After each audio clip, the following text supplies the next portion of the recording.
I had thought in my 20s, I had wanted to be a stand-up comedian.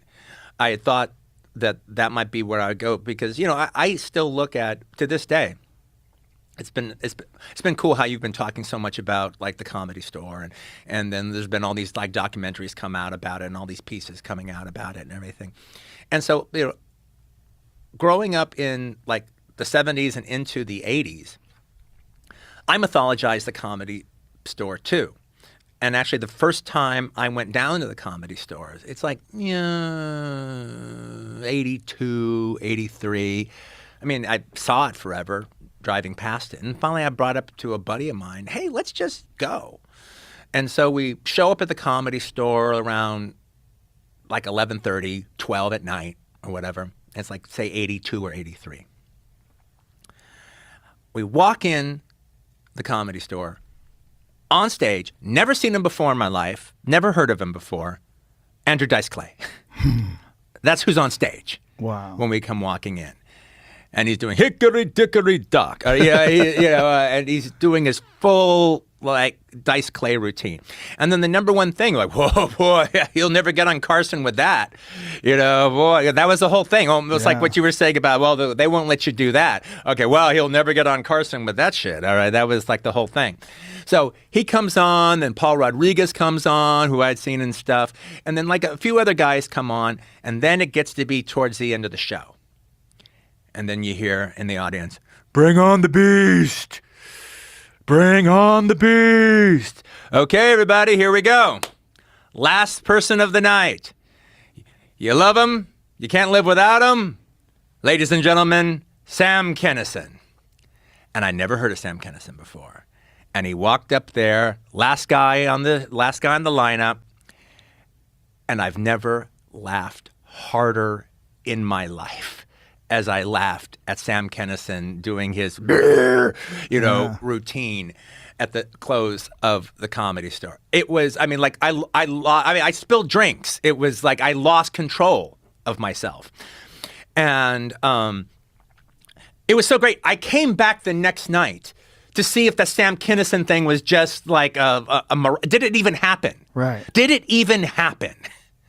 And then, there it was. It happened. That's the guy. And I laughed just as much at the shit a second time. I was like, my God, I wanted to follow this guy like a religious leader. I thought it was the most eye-opening stuff I had ever seen. And I was coming from a similar place. Women had treated me like shit. So I was like, fuck yeah, man. This guy's right.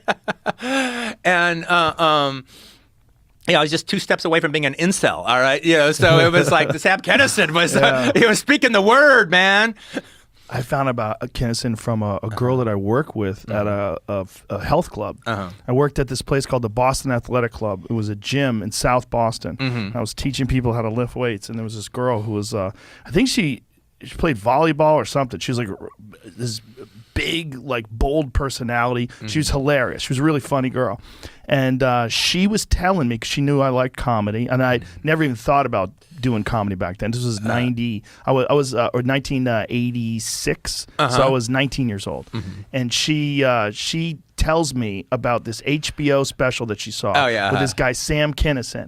And then she does, we're out in the parking lot of and she starts doing the routines. She starts doing the routine of him paying money to, like, he had a routine about homosexual necrophiliacs paying money to the mortuaries to spend time with the freshest male corpses. So here's this girl. Oh, this is great!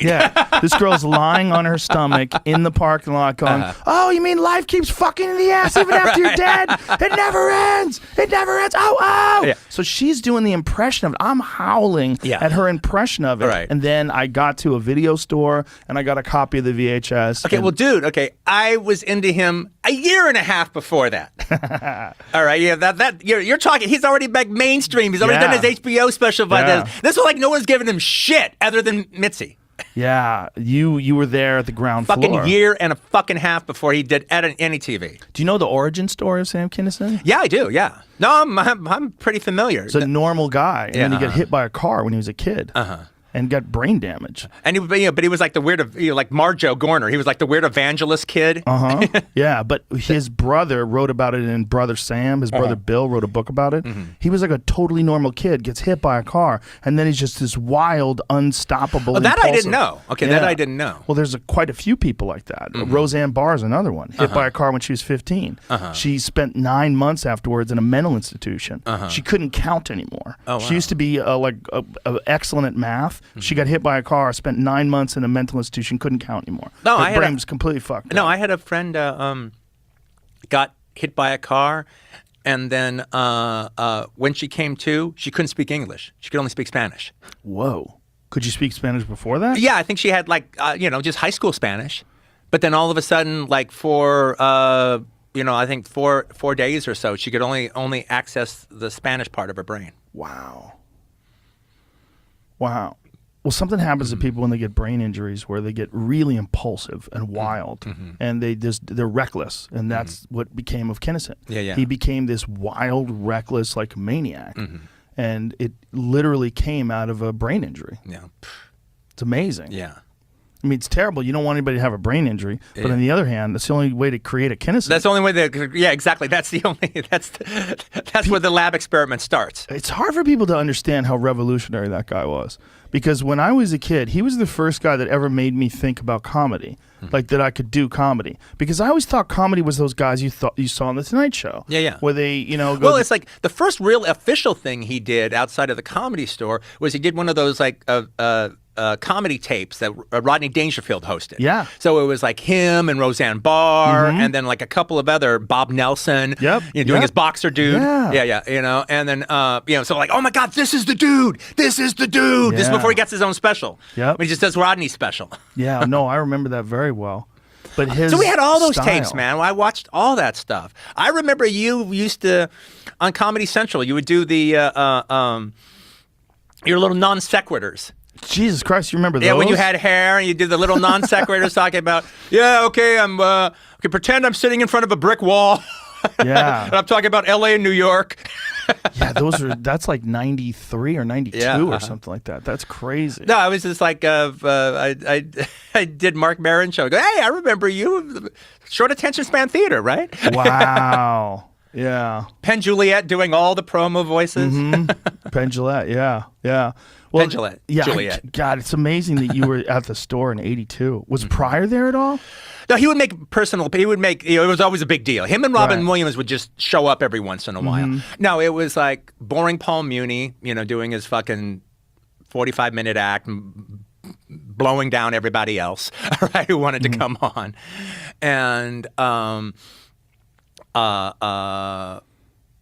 Tom Brogan, all right, the guy who he had a show. And I think he was one of the producers on the Tonight Show at a certain point. Jimmy Brogan. Jimmy Brogan. Yeah, that's right. Jimmy Brogan would come on.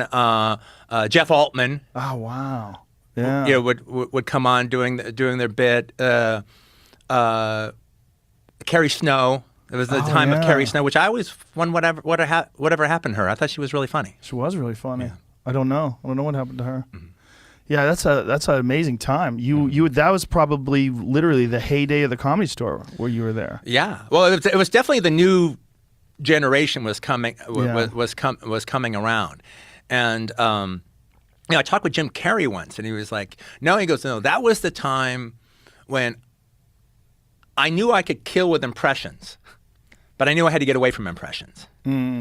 And like Sam Kinnison was my best friend, and he was like the one teaching me, telling me I gotta stop doing impressions. And Mitzi would go, "What are you talking about? You're the king of impressions."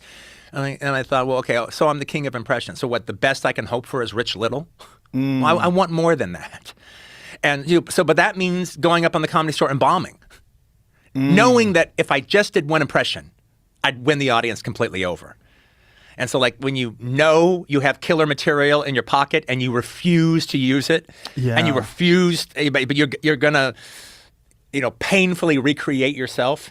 She had a few guys like that were guitar acts. Oh, they would only sing songs on stage, and then she eventually was telling them, "Hey, put the fucking guitar down. Just go up there and do stand up. You can do stand up." Right. And a lot of them just went into a funk and didn't know how to handle it, because here you got Mitzi Shore Yeah. telling you to put the fucking guitar down, but you know that the guitar is your like safety blanket. Right. Yeah. Yeah. It never worked out.